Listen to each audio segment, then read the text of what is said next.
Hi ಸ್ನೇಹಿತರೆ, ಎಲ್ಲರಿಗೂ ನನ್ನ ತರಗತಿಗೆ ಸ್ವಾಗತ. ನೋಡಿ ಫ್ರೆಂಡ್ಸ್, ನಾವಿವತ್ತು ಕರೆಂಟ್ ಅಫೇರ್ಸ್ನ ಇಂಪಾರ್ಟೆಂಟ್ ಕ್ವೆಶನ್ಸ್ಗಳನ್ನು ಡಿಸ್ಕಷನ್ ಮಾಡ್ತಾ ಬರೋಣ. ಇದು ಯಾವುದಕ್ಕಪ್ಪ ಅಂದರೆ ಸಿವಿಲ್ PC ಎಕ್ಸಾಮ್ಗೆ ಇಂಪಾರ್ಟೆಂಟ್ ಕ್ವೆಶನ್ಸ್ಗಳನ್ನು ನಾನು ಪ್ರಿಪೇರ್ ಮಾಡ್ತಾಯಿದ್ದೀನಿ, ಅಂದರೆ ನಿಮಗೋಸ್ಕರ ತೆಗಿತಾ ಇದ್ದೀನಿ. ಹೌದಾ? ಮೊದಲನೇ ಪ್ರಶ್ನೆ ನೋಡ್ತಾ ಬರೋದಾದರೆ, ಇಸ್ರೋ ಚಂದ್ರಯಾನ 3 ಉಡಾವಣೆಗೆ ಬಳಸಿದ ಉಡಾವಣಾ ವಾಹಕ. ಇದಕ್ಕೆ ಸರಿಯಾದ ಉತ್ತರ ನೋಡ್ತಾ ಬರೋದಾದರೆ LVM-3M4. ಇಸ್ರೋ ಏನು ಮಾಡುತ್ತೆ, ಚಂದ್ರಯಾನ 3ಯನ್ನು ಉಡಾವಣೆ ಮಾಡುತ್ತೆ. ಆ ಉಡಾವಣೆಗೆ ಬಳಸಿದ ಉಡಾವಣಾ ವಾಹಕ ಯಾವುದಪ್ಪ ಅಂದರೆ LVM-3M4. ಇದನ್ನು ಯಾವಾಗ ಉಡಾವಣೆ ಮಾಡಲಾಗುತ್ತೆ ಅಂದರೆ 2023 ಜುಲೈ 14ರಂದು ಉಡಾವಣೆ ಮಾಡಲಾಗುತ್ತೆ. ಎಲ್ಲಿಂದ ಅಂದರೆ ಆಂಧ್ರ ಪ್ರದೇಶದ ಶ್ರೀಹರಿಕೋಟಾದಿಂದ ಉಡಾವಣೆ ಮಾಡಲಾಗುತ್ತೆ. ಹೌದಾ? ಈ ಚಂದ್ರಯಾನ 3ಯನ್ನು ಚಂದ್ರನ ಯಾವ ಭಾಗಕ್ಕೆ ಕಳಿಸಲಾಗುತ್ತೆ ಅಂದರೆ ಚಂದ್ರನ ದಕ್ಷಿಣ ಧ್ರುವಕ್ಕೆ, ದಕ್ಷಿಣ ಧ್ರುವಕ್ಕೆ ಕಳಿಸಲಾಗುತ್ತೆ. ಹೌದಾ? ದಕ್ಷಿಣ ಧ್ರುವದಲ್ಲಿ ಲ್ಯಾಂಡರ್ ಇಳಿಸಿದ ಮೊದಲ ದೇಶ ಯಾವುದಪ್ಪ ಅಂದರೆ ನಮ್ಮ ಹೆಮ್ಮೆಯ ಭಾರತ. ಅದೇ ರೀತಿಯಾಗಿ ಚಂದ್ರನ ಮೇಲೆ ಲ್ಯಾಂಡರ್ ಇಳಿಸಿದ 4ನೇ ದೇಶ ಭಾರತ. ನೋಡಿ ಫ್ರೆಂಡ್ಸ್, ದಕ್ಷಿಣ ಧ್ರುವಕ್ಕೆ ಲ್ಯಾಂಡರ್ ಇಳಿಸಿದ ಮೊದಲ ದೇಶ ಭಾರತ, ಚಂದ್ರನ ಮೇಲೆ ಲ್ಯಾಂಡರ್ ಇಳಿಸಿದ 4ನೇ ದೇಶ ನಮ್ಮ ಹೆಮ್ಮೆಯ ಭಾರತ. ಹೌದಾ? ನೆಕ್ಸ್ಟ್, ಇದೇನು ಲ್ಯಾಂಡರ್ ಇಳಿಸ್ತಾರಲ್ಲ ಯಾವಾಗಪ್ಪ ಅಂದರೆ ಆಗಸ್ಟ್ 23ರಂದು ಲ್ಯಾಂಡ್ ಆಗುತ್ತೆ. ಯಾವಾಗ? ಆಗಸ್ಟ್ 23. ಈ ಆಗಸ್ಟ್ 23ನ್ನು ಏನಂತ ಆಚರಣೆ ಮಾಡ್ತಾರೆ ಅಂದರೆ ರಾಷ್ಟ್ರೀಯ ಬಾಹ್ಯಾಕಾಶ ದಿನವಾಗಿ ಆಚರಣೆ ಮಾಡಲಾಗುತ್ತೆ. ನೆಕ್ಸ್ಟ್, ಸೂರ್ಯನ ಅಧ್ಯಯನಕ್ಕಾಗಿ ಇಸ್ರೋ ಉಡಾಯಿಸಿದ ನೌಕೆ ಯಾವುದು? ಇದಕ್ಕೆ ಸರಿಯಾದ ಉತ್ತರ ಆದಿತ್ಯ L1 ನೌಕೆಯನ್ನು ಸೂರ್ಯನ ಅಧ್ಯಯನಕ್ಕಾಗಿ ಇಸ್ರೋ ಏನು ಮಾಡುತ್ತೆ, ಉಡಾವಣೆ ಮಾಡುತ್ತೆ. ಇದನ್ನು ಯಾವಾಗ ಉಡಾವಣೆ ಮಾಡಲಾಗುತ್ತೆ ಅಂದರೆ ಸೆಪ್ಟೆಂಬರ್ 2 2023ರಂದು ಉಡಾವಣೆ ಮಾಡಲಾಗುತ್ತೆ. ನಾನು ಯಾಕೆ ಡೇಟ್ ಹೇಳ್ತಾ ಇದ್ದೀನಿ ಅಂದರೆ ಮೊನ್ನೆ PSI ಎಕ್ಸಾಮ್ನಲ್ಲಿ ಈ ಚಂದ್ರಯಾನ 3ದ ಡೇಟ್ ಕೇಳಿದ್ರು, ಯಾವಾಗ ಉಡಾವಣೆ ಮಾಡಲಾಯ್ತತೆ. ಹೌದಾ? ಅದೇ ರೀತಿಯಾಗಿ ಯಾವಾಗ ರೀಚ್ ಆಗುತ್ತಪ್ಪ ಅಂದರೆ ಜನವರಿ 6, 2024ರಂದು ಇದು ಏನಾಗುತ್ತೆ, ರೀಚ್ ಆಗುತ್ತೆ. ಯಾವ ನೌಕೆಯನ್ನು ಬಳಸಲಾಗಿತ್ತು ಅಂದರೆ PSLV, ನೋಟ್ ಮಾಡ್ಕೊಳ್ಳಿ, PSLV C-57 ಅನ್ನುವಂಥ ನೌಕೆಯನ್ನು ಬಳಸಲಾಗಿತ್ತು. ಯಾವುದು? PSLV C-57. ಹೌದಾ? ಮತ್ತು L1 ಅಂದರೆ ಏನು ಸರತೆ ನೀವು ಕೇಳ್ಬೋದು. L1 ಅಂದರೆ ಲ್ಯಾಂಗ್ರೇಂಜ್ ಪಾಯಿಂಟ್. ಈ ಲ್ಯಾಂಗ್ರೇಂಜ್ ಪಾಯಿಂಟ್ಗೆ ಹೋಗಿ ಏನಾಗಿದೆ, ಇಸ್ರೋ ಉಡಾವಣೆ ಮಾಡಿದಂಥ ಆದಿತ್ಯ L1 ಒಂದು ನೌಕೆ ಈ ಲ್ಯಾಂಗ್ರೇಂಜ್ ಪಾಯಿಂಟ್ನಲ್ಲಿ ಸೇರಿಕೊಂಡಿದೆ. ಹೌದಾ? ಯಾಕೆ ಉಡಾವಣೆ ಮಾಡಲಾಗಿತ್ತಪ್ಪ ಅಂದರೆ ಸೂರ್ಯನಲ್ಲಿರುವಂಥ ತಾಪ ಮತ್ತು ಸೌರ ಮಾರುತಗಳನ್ನು ಅಧ್ಯಯನ ಮಾಡಲು, ಸೌರ ಮಾರುತಗಳ ಅಧ್ಯಯನಕ್ಕಾಗಿ ಉಡಾವಣೆ ಮಾಡಲಾಗಿತ್ತು. ಸೂರ್ಯ ಮತ್ತು ಭೂಮಿಯ ನಡುವಿನ ದೂರ ಎಷ್ಟಿದೆಯಪ್ಪ ಅಂದರೆ 150 ದಶಲಕ್ಷ ಕಿಲೋಮೀಟರ್. 350 ದಶಲಕ್ಷ ಕಿಲೋಮೀಟರ್ ಅಥವಾ 149 ದಶಲಕ್ಷ ಕಿಲೋಮೀಟರ್ ಅಂತೇಳಿ ಕೂಡ ಒಂದೊಂದು ಬುಕ್ನಲ್ಲಿ ಕೊಟ್ಟಿರ್ತಾರೆ. ಇದನ್ನು ಸೂರ್ಯ ಮತ್ತು ಭೂಮಿ ನಡುವಿನ ಅಂತರವನ್ನು ಏನಂತ ಕರೀತಾರಪ್ಪ ಅಂದರೆ ಒಂದು ಅಸ್ಟ್ರಾನಾಮಿಕಲ್ ಯೂನಿಟ್ ಅಂತ ಕರೀತಾರೆ. ಒಂದು ಅಸ್ಟ್ರಾನಾಮಿಕಲ್ ಯೂನಿಟ್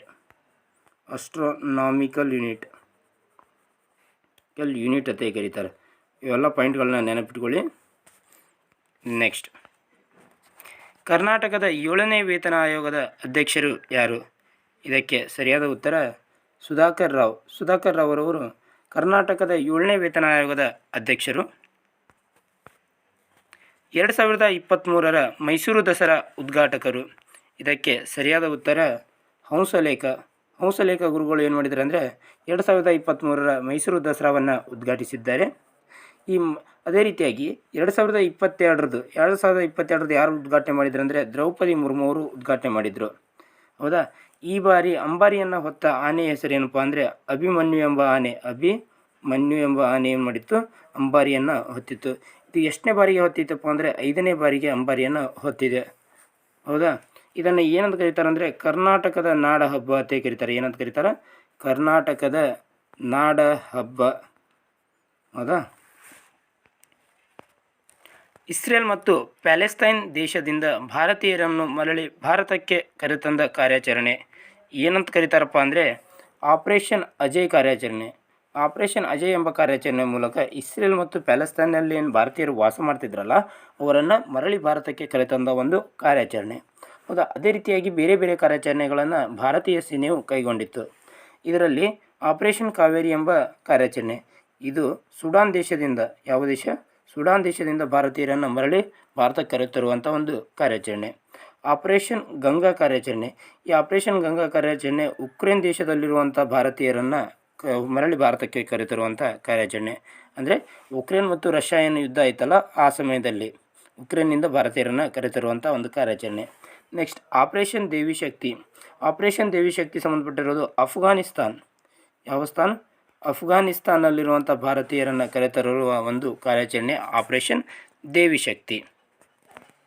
ನೆಕ್ಸ್ಟ್ 2023ರ ಕೇಂದ್ರ ಸಾಹಿತ್ಯ ಅಕಾಡೆಮಿ ಪ್ರಶಸ್ತಿಯನ್ನು ಕನ್ನಡ ವಿಭಾಗದಲ್ಲಿ ಪಡೆದವರು. ಇದಕ್ಕೆ ಸರಿಯಾದ ಉತ್ತರ ಲಕ್ಷ್ಮೀಶ್ ತೋಳ್ಪಾಡಿ. 2023ರ ಕೇಂದ್ರ ಸಾಹಿತ್ಯ ಅಕಾಡೆಮಿ ಕನ್ನಡ ವಿಭಾಗದಲ್ಲಿ ಯಾರಿಗೆ ನೀಡಲಾಗಿದೆ ಅಂದರೆ ಲಕ್ಷ್ಮೀಶ್ ತೋಳ್ಪಾಡಿ ಅವರಿಗೆ ನೀಡಲಾಗಿದೆ. ಇವರ ಕೃತಿ ಯಾವುದಪ್ಪ ಅಂದರೆ ಮಹಾಭಾರತ. ಯಾವ ಕೃತಿ ನೀಡಲಾಗೈತಿ? ಪಾಯಿಂಟ್ಔಟ್ ಮಾಡ್ಕೊಳ್ಳಿ ಇದನ್ನ. ಮಹಾಭಾರತ ಅನುಸಂಧಾನ ಭಾರತ ಯಾತ್ರೆ. ಮಹಾಭಾರತ ಅನುಸಂಧಾನ ಭಾರತ ಯಾತ್ರೆ ಎಂಬ ಕೃತಿಗೆ ಏನು ನೀಡಲಾಗಿದೆ? ಕೇಂದ್ರ ಸಾಹಿತ್ಯ ಅಕಾಡೆಮಿ ಪ್ರಶಸ್ತಿಯನ್ನು ನೀಡಲಾಗಿದೆ. ಹಾಗಾದರೆ ಕೇಂದ್ರ ಸಾಹಿತ್ಯ ಅಕಾಡೆಮಿ ಪ್ರಶಸ್ತಿಯನ್ನು ಮೊದಲಿಗೆ ಯಾರು ಪಡ್ತಿದ್ರಪ್ಪ ಅಂದರೆ ಕುವೆಂಪು. ಯಾರು? ಕುವೆಂಪು ಅವರ ಯಾವ ಕೃತಿಗೆ ನೀಡಲಾಗಿತ್ತಪ್ಪ ಅಂದರೆ ಶ್ರೀ ರಾಮಾಯಣಂ ದರ್ಶನಂ ಎಂಬ ಕೃತಿಗೆ ನೀಡಲಾಗಿತ್ತು. ಅದೇ ರೀತಿಯಾಗಿ 2022ರಲ್ಲಿ ಯಾರು ಪಡೆದಿದ್ರು ಅಂದರೆ ಮುಡ್ನಾಕೂಡು ಚಿನ್ನಸ್ವಾಮಿಯವರು ಪಡೆದಿದ್ದರು. ಇವರ ಯಾವ ಕೃತಿಗೆಪ್ಪ ಅಂದರೆ ಬಹುತ್ವದ ಭಾರತ ಮತ್ತು ಬೌದ್ಧ ತಾತ್ವಿಕತೆ ಎಂಬ ಕೃತಿಗೆ ಕೇಂದ್ರ ಸಾಹಿತ್ಯ ಅಕಾಡೆಮಿ ಪ್ರಶಸ್ತಿಯನ್ನು ನೀಡಲಾಗಿತ್ತು. ನೆಕ್ಸ್ಟ್ ಪ್ರಸ್ತುತ ಕೇಂದ್ರ ಸಾಹಿತ್ಯ ಅಕಾಡೆಮಿಯ ಅಧ್ಯಕ್ಷರು ಯಾರಾದರಪ್ಪ ಅಂದರೆ ಮಾಧವ್ ಕೌಶಿಕ್ ಅವರು ಅದಾರ. ಯಾರಾದಾರ? ಮಾಧವ್ ಕೌಶಿಕ್. ಈ ಮಾಧವ್ ಕೌಶಿಕ್ ಅವ್ರಿಗಿಂತ ಮುಂಚೆ ಯಾರಿದ್ರು? ಚಂದ್ರಶೇಖರ್ ಕಂಬಾರ್ ಅವರಿದ್ದರು. ಅವರ ನಂತರ ಯಾರು ಬಂದಾರ? ಮಾಧವ್ ಕೌಶಿಕ್ ಅವರು ಬಂದಾರ. ಹೌದಾ. ನೆಕ್ಸ್ಟ್ ನೀತಿ ಆಯೋಗದ ಪ್ರಸ್ತುತ ಉಪಾಧ್ಯಕ್ಷರು ಯಾರು? ಇದಕ್ಕೆ ಸರಿಯಾದ ಉತ್ತರ ಸುಮನ್ ಕೆ ಬೇರಿ. ಸುಮನ್ ಕೆ ಬೇರಿ ಯಾರಪ್ಪ ಅಂದರೆ ನೀತಿ ಆಯೋಗದ ಪ್ರಸ್ತುತ ಉಪಾಧ್ಯಕ್ಷರು. ಅದೇ ರೀತಿಯಾಗಿ ನೀತಿ ಆಯೋಗದ ಪ್ರಸ್ತುತ CEO ಯಾರು ಅಂದರೆ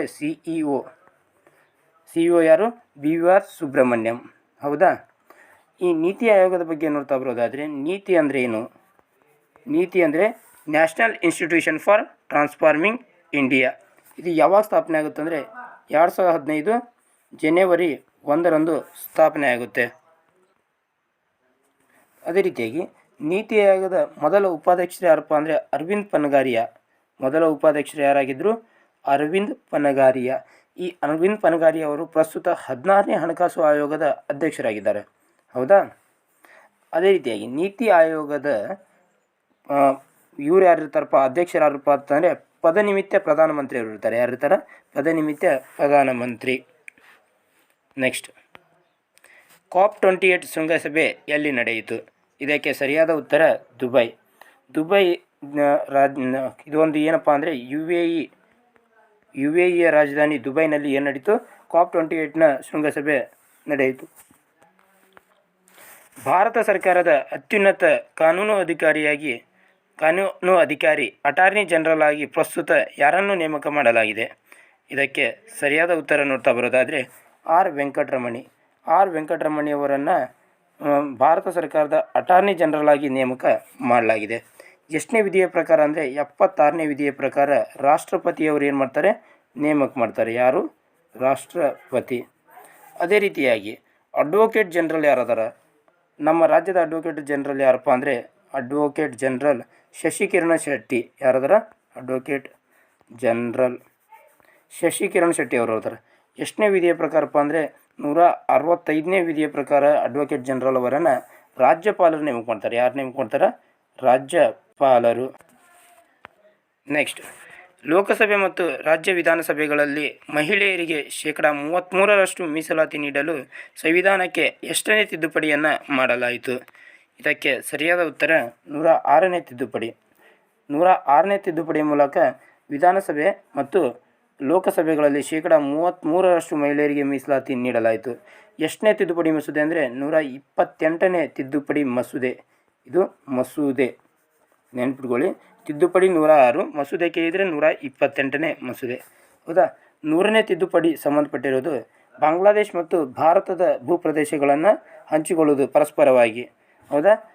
ಅದೇ ರೀತಿಯಾಗಿ 101ನೇ ತಿದ್ದುಪಡಿ GSTಗೆ ಸಂಬಂಧಪಟ್ಟಿದೆ. 101ನೇ ತಿದ್ದುಪಡಿ GSTಯ ವಿಸ್ತೃತ ರೂಪ ಗೂಡ್ಸ್ ಆ್ಯಂಡ್ ಸರ್ವಿಸ್ ಟ್ಯಾಕ್ಸ್. GSTಯನ್ನು ಯಾವಾಗ ಜಾರಿಗೆ ತರಲಾಯಿತು ಅಂದರೆ 2017 ಜುಲೈ 1ರಂದು ಜಾರಿಗೆ ತರಲಾಯಿತು. ಈ ಜಾರಿಯಾದ ದಿನವಾದ ಜುಲೈ 1ನ್ನು GST ದಿನವಾಗಿ ಪ್ರತಿ ವರ್ಷ ಆಚರಣೆ ಮಾಡಲಾಗುತ್ತದೆ. ಹೌದಾ. GST ಪಿತಾಮಹತೆ ಯಾರನ್ನು ಕರೀತಾರಪ್ಪ ಅಂದರೆ ಹಾಸಿಮ್ ದಾಸ್ ಗುಪ್ತಾ ಅವರನ್ನು ಕರೀತಾರೆ. ಯಾರನ್ನು? ಹಾಸಿಮ್ ದಾಸ್ ಗುಪ್ತಾ. ಇವರು ಯಾರು? GSTಯ ಪಿತಾಮಹ. GSTಯನ್ನು ಅಳವಡಿಸಿಕೊಂಡ ಮೊದಲ ರಾಜ್ಯ ಯಾವುದಪ್ಪ ಅಂದರೆ ಅಸ್ಸಾಂ ರಾಜ್ಯ. ಯಾವ ರಾಜ್ಯ? ಅಸ್ಸಾಂ ರಾಜ್ಯ GSTಯನ್ನು ಮೊಟ್ಟ ಮೊದಲ ಬಾರಿಗೆ ಅಳವಡಿಸಿಕೊಂಡಿತು. ಹೌದಾ. ನೆಕ್ಸ್ಟ್ 102ನೇ ತಿದ್ದುಪಡಿ. ಎಲ್ಲವನ್ನ ಇಂಪಾರ್ಟೆಂಟ್ ಇವು, ಯಾಕಂದರೆ ಪ್ರಸ್ತುತ ಪರೀಕ್ಷೆಗಳಿಗೆ ಎಲ್ಲ ಇಂಪಾರ್ಟೆಂಟ್. 102ನೇ ತಿದ್ದುಪಡಿ ಯಾವುದಕ್ಕೆ ಸಂಬಂಧಪಟ್ಟೈತಪ್ಪ ಅಂದರೆ ಹಿಂದುಳಿದ ವರ್ಗಗಳ ಆಯೋಗಕ್ಕೆ. ಏನು? ಹಿಂದುಳಿದ ವರ್ಗಗಳ ಆಯೋಗಕ್ಕೆ ಸಂವಿಧಾನಾತ್ಮಕ ಸ್ಥಾನಮಾನ ನೀಡುವುದು 102ನೇ ತಿದ್ದುಪಡಿ. ಅದು ಎಷ್ಟನೇ ವಿಧಿಯಲ್ಲಿ ಐತಪ್ಪ ಅಂದರೆ 338B ವಿಧಿ. ಹಾಗಾದರೆ 338ನೇ ವಿಧಿ SC ಆಯೋಗ, 338A ವಿಧಿ ST ಆಯೋಗ, 338B ವಿಧಿ ಹಿಂದುಳಿದ ವರ್ಗಗಳ ಆಯೋಗ. ಹೌದಾ. 103ನೇ ತಿದ್ದುಪಡಿ. 103ನೇ ತಿದ್ದುಪಡಿ ಸಂಬಂಧಪಟ್ಟಿರೋದು ಆರ್ಥಿಕವಾಗಿ ಹಿಂದುಳಿದವರಿಗೆ 10% ಮೀಸಲಾತಿ. ಈ 10% ಮೀಸಲಾತಿ ಆರ್ಥಿಕವಾಗಿ ಹಿಂದುಳಿದವರಿಗೆ. ಇದನ್ನು ಅಳವಡಿಸಿಕೊಂಡ ಮೊದಲ ರಾಜ್ಯ ಗುಜರಾತ್ ರಾಜ್ಯ. ಯಾವ ರಾಜ್ಯ? ಗುಜರಾತ್ ರಾಜ್ಯ. ಹೌದಾ. 104ನೇ ತಿದ್ದುಪಡಿ. ಈ 104ನೇ ತಿದ್ದುಪಡಿ ಸಂಬಂಧಪಟ್ಟಿರೋದು ಯಾವುದಕ್ಕಪ್ಪ ಅಂದರೆ SC ಮತ್ತು STಗಳಿಗೆ ಲೋಕಸಭೆ ಮತ್ತು ರಾಜ್ಯಸಭೆ ವಿಧಾನಸಭೆಗಳಲ್ಲಿ 10 ವರ್ಷ ಮೀಸಲಾತಿ ಮುಂದುವರಿಕೆ. ಅದೇ ರೀತಿಯಾಗಿ ಆಂಗ್ಲೋ ಇಂಡಿಯನ್ ರದ್ದತಿ ಇದು ಯಾವುದಕ್ಕೆ ಸಂಬಂಧಪಟ್ಟಿದೆ? 104ನೇ ತಿದ್ದುಪಡಿ. 105ನೇ ತಿದ್ದುಪಡಿ ಸಂಬಂಧಪಟ್ಟಿರೋದು 105ನೇ ತಿದ್ದುಪಡಿ OBC ಪಟ್ಟಿಗೆ ಜಾತಿಗಳನ್ನು ಸೇರ್ಪಡೆ ಮಾಡುವುದು ರಾಜ್ಯಗಳಿಗೆ ಬಿಟ್ಟುಕೊಡಲಾಗಿದೆ. ಏನು? OBC ಪಟ್ಟಿಗಳಿಗೆ ಜಾತಿಗಳನ್ನು ಸೇರ್ಪಡೆ ಮಾಡುವುದು ಯಾವುದಕ್ಕೆ ಬಿಟ್ಟುಕೊಡಲಾಗಿದೆ? ರಾಜ್ಯಗಳಿಗೆ ಬಿಟ್ಟುಕೊಡಲಾಗಿದೆ. ಎಷ್ಟನೇ ತಿದ್ದುಪಡಿ? 105ನೇ ತಿದ್ದುಪಡಿ. ನೆಕ್ಸ್ಟ್ 2023ರ ಏಕದಿನ ಕ್ರಿಕೆಟ್ ವಿಶ್ವಕಪ್ ಆತಿಥ್ಯ ವಹಿಸಿದ ದೇಶ. ಇದಕ್ಕೆ ಸರಿಯಾದ ಉತ್ತರ ಭಾರತ. ಭಾರತ ಏನು ಮಾಡಿತಪ್ಪ ಅಂದರೆ ಏಕದಿನ ಕ್ರಿಕೆಟ್ ವಿಶ್ವಕಪ್ನ ಆತಿಥ್ಯವನ್ನು ವಹಿಸಿತ್ತು. ಈ ಏಕದಿನ ಕ್ರಿಕೆಟ್ ವಿಶ್ವಕಪ್ ನಡೆಸೋದು ಯಾವುದಪ್ಪ ಅಂದರೆ ICCಯ ವಿಸ್ತೃತ ರೂಪ ಇಂಟರ್ನ್ಯಾಷನಲ್ ಕ್ರಿಕೆಟ್ ಕೌನ್ಸಿಲ್. ಇದು ತನ್ನ ಕೇಂದ್ರ ಕಚೇರಿನ ಎಲ್ಲಿ ಹೊಂದಿದೆ ಅಂದರೆ ದುಬೈನಲ್ಲಿ ಹೊಂದಿದೆ. ಎಲ್ಲಿ? ದುಬೈ. ಅದೇ ರೀತಿಯಾಗಿ BCCI ಅಂತ ಬರ್ತೈತೆ. BCCI ಇದು ಭಾರತೀಯ ಕ್ರಿಕೆಟ್ ಕಂಟ್ರೋಲ್ ಬೋರ್ಡ್. ಇದು ಹೌದಾ. ಇದು ತನ್ನ ಕೇಂದ್ರ ಕಚೇರಿಯನ್ನು ಎಲ್ಲಿ ಹೊಂದಿದೆ ಅಂದರೆ ಮುಂಬೈನಲ್ಲಿ ಹೊಂದಿದೆ. ಎಲ್ಲಿ ಹೊಂದಿದೆ? ಮುಂಬೈ. 2023ರ ಏಕದಿನ ಕ್ರಿಕೆಟ್ ವಿಶ್ವಕಪ್ ಚಾಂಪಿಯನ್ ಆದ ತಂಡ ಯಾವುದಪ್ಪ ಅಂದರೆ ಆಸ್ಟ್ರೇಲಿಯಾ ತಂಡ ಚಾಂಪಿಯನ್ ಆಗಿತ್ತು. ಯಾವುದು? ಆಸ್ಟ್ರೇಲಿಯಾ ತಂಡ. ರನ್ನರ್ ಅಪ್ ಆದ ತಂಡ ಭಾರತ ತಂಡ. ಯಾವುದು? ಭಾರತ. ಸರಣಿ ಶ್ರೇಷ್ಠ ಪ್ರಶಸ್ತಿ ಯಾರು ಪಡೆದ್ರಪ್ಪ ಅಂದರೆ ವಿರಾಟ್ ಕೊಹ್ಲಿ ಅವರು ಪಡೆದರು. ಯಾರು? ವಿರಾಟ್ ಕೊಹ್ಲಿ ಅವರು ಅತಿ ಹೆಚ್ಚು ರನ್ಗಳನ್ನು ಗಳಿಸಿದರು. ಇವರಿಗೆ ಸರಣಿ ಶ್ರೇಷ್ಠ ಪ್ರಶಸ್ತಿಯನ್ನು ನೀಡಲಾಯಿತು. ಅತಿ ಹೆಚ್ಚು ವಿಕೆಟ್ ಪಡೆದವರು ಯಾರಪ್ಪ ಅಂದರೆ ಮೊಹಮ್ಮದ್ ಶಮಿ. ಯಾರು? ಮೊಹಮ್ಮದ್ ಶಮಿ. ನೆಕ್ಸ್ಟ್, ವಿಶ್ವ ಹೃದಯ ದಿನವನ್ನು ಯಾವಾಗ ಆಚರಿಸುತ್ತಾರೆ? ಇದಕ್ಕೆ ಸರಿಯಾದ ಉತ್ತರ ಸೆಪ್ಟೆಂಬರ್ 29. ಪ್ರತಿ ವರ್ಷ ಸೆಪ್ಟೆಂಬರ್ 29 ವಿಶ್ವ ಹೃದಯ ದಿನವಾಗಿ ಆಚರಣೆ ಮಾಡಲಾಗುತ್ತೆ. ಏಪ್ರಿಲ್ 7 ವಿಶ್ವ ಆರೋಗ್ಯ ದಿನವಾಗಿ ಆಚರಣೆ ಮಾಡಲಾಗುತ್ತೆ. ಡಿಸೆಂಬರ್ 1 ವಿಶ್ವ ಏಡ್ಸ್ ದಿನವನ್ನು ಆಚರಣೆ ಮಾಡಲಾಗುತ್ತೆ. ಏಡ್ಸ್ ದಿನ. ಫೆಬ್ರವರಿ 4 ಯಾವ ದಿನಪ್ಪ ಅಂದರೆ ಕ್ಯಾನ್ಸರ್ ದಿನ. ವಿಶ್ವ ಕ್ಯಾನ್ಸರ್ ದಿನವಾಗಿ ಆಚರಣೆ ಮಾಡಲಾಗುತ್ತೆ. ನೆಕ್ಸ್ಟ್, ಕರ್ನಾಟಕದ ಮೊದಲ ಹೆಲ್ತ್ ಎ ಟಿ ಎಮ್ ಮಿಷನನ್ನು ಎಲ್ಲಿ ಸ್ಥಾಪಿಸಲಾಗಿದೆ? ಇದಕ್ಕೆ ಸರಿಯಾದ ಉತ್ತರ ಕಲಬುರಗಿಯಲ್ಲಿ ಏನು ಮಾಡಲಾಗಿದೆ ಅಂದರೆ ಕರ್ನಾಟಕದ ಮೊದಲ ಹೆಲ್ತ್ ಎ ಟಿ ಎಮ್ ಮಿಷನನ್ನು ಸ್ಥಾಪಿಸಲಾಗಿದೆ. ನೆಕ್ಸ್ಟ್, ಕೃತಕ ಬುದ್ಧಿಮತ್ತೆಯಲ್ಲಿ ಯಾವ ದೇಶ ಮೊದಲ ಸ್ಥಾನದಲ್ಲಿದೆ? ಇದಕ್ಕೆ ಸರಿಯಾದ ಉತ್ತರ ಚೀನಾ ದೇಶ ಕೃತಕ ಬುದ್ಧಿಮತ್ತೆ ಅಥವಾ ಆರ್ಟಿಫಿಷಿಯಲ್ ಇಂಟೆಲಿಜೆನ್ಸ್ ಮತ್ತು AI ಅಂತ ಕರಿತೀವಲ್ಲ, ಇದರಲ್ಲಿ ಮೊದಲ ಸ್ಥಾನದಲ್ಲಿದೆ. ರಾಷ್ಟ್ರೀಯ ಬಾಹ್ಯಾಕಾಶ ದಿನವನ್ನು ಯಾವಾಗ ಆಚರಿಸುತ್ತಾರೆ?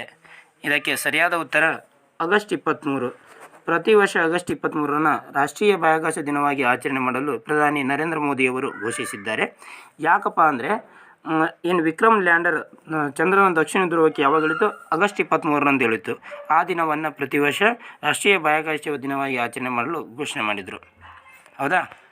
ನೆಕ್ಸ್ಟ್, ಪ್ರಸ್ತುತ ಕಾರ್ಯನಿರ್ವಹಿಸುತ್ತಿರುವ 2ನೇ ರಕ್ಷಣಾ ಸಿಬ್ಬಂದಿ ಅಥವಾ CDS ಮುಖ್ಯಸ್ಥರು ಯಾರು? ಇದಕ್ಕೆ ಸರಿಯಾದ ಉತ್ತರ ನೋಡ್ತಾ ಬರೋದಾದರೆ ಅನಿಲ್ ಚೌಹಾಣ್. ಅನಿಲ್ ಚೌಹಾಣ್ ಅವರು 2ನೇ CDS ಮುಖ್ಯಸ್ಥರು. 1ನೇ CDS ಮುಖ್ಯಸ್ಥರು ಯಾರಿದ್ರಪ್ಪ ಅಂದರೆ ಬಿಪಿನ್ ರಾವತ್ ಅವರು ಇದ್ದರು. ಯಾರಿದ್ರು? ಬಿಪಿನ್ ರಾವತ್. ನೆಕ್ಸ್ಟ್, ಸುಪ್ರೀಂ ಕೋರ್ಟ್ನ 50ನೇ ಮುಖ್ಯ ನ್ಯಾಯಾಧೀಶರು ಯಾರು?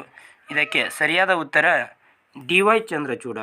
DY ಚಂದ್ರಚೂಡ ಅವರು ಸುಪ್ರೀಂ ಕೋರ್ಟ್ನ 50ನೇ ಮುಖ್ಯ ನ್ಯಾಯಾಧೀಶರು. ಅದೇ ರೀತಿಯಾಗಿ 48ನೇ ಮುಖ್ಯ ನ್ಯಾಯಾಧೀಶರಾಗಿ NV ರಮಣ ಅವರಿದ್ದರು. 49ನೇ ಮುಖ್ಯ ನ್ಯಾಯಾಧೀಶರಾಗಿ UV ಲಲಿತ್ ಅವರಿದ್ದರು. 50ನೇ ಹಾಗೂ ಪ್ರಸ್ತುತ ಮುಖ್ಯ ನ್ಯಾಯಾಧೀಶರು DY ಚಂದ್ರಚೂಡ.